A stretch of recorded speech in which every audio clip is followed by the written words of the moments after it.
Hi hello నమస్తే. నేను మీ సోమని. అందరూ ఎలా ఉన్నారు? ఆషాఢ మాసం కదండీ! కొన్ని ఊరుల్లో అమ్మవారికి సారె అయితే ఇస్తారనమాట.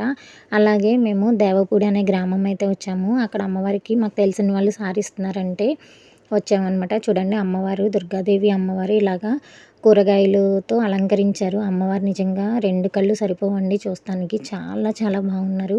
అస్సలు అక్కడి నుంచి కదలాలనిపించలేదు. అంత బాగున్నారనమాట అమ్మవారు. కాకపోతే జనం చాలామంది వస్తూ ఉంటారు కదండీ! అందరికీ ఛాన్స్ ఇవ్వాలి కదా! ఇలా అయితే అమ్మవారికి సారె అయితే తీసుకొస్తారనమాట. చూసారా? చాలామంది అయితే అసలు ఊరు జనం అందరూ వస్తూ ఉంటారు. అమ్మవారి సారె కదండీ!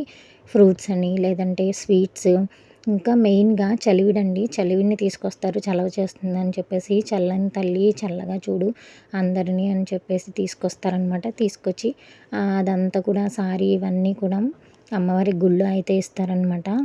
నిజంగా చాలా చక్కగా అయితే జరిగిందండి ఇదంతా కూడా. మళ్ళీ తెచ్చిన సారీ అదంతా కూడా మనకి వచ్చిన వాళ్ళందరికీ కూడా పంచుతారు.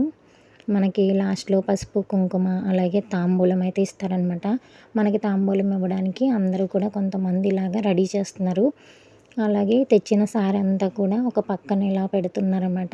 తెచ్చేవన్నీ కూడా ఇక్కడ పెట్టి ఈ సారీ అవన్నీ కూడా అందరికీ ఇలా పంచుతారనమాట వెళ్ళే ముందు. ఇంకేముంది లాస్ట్‌లో భోజనాలు. సో, ఇలా భోజనంతో ఎండ్ అయితే చేశామనమాట.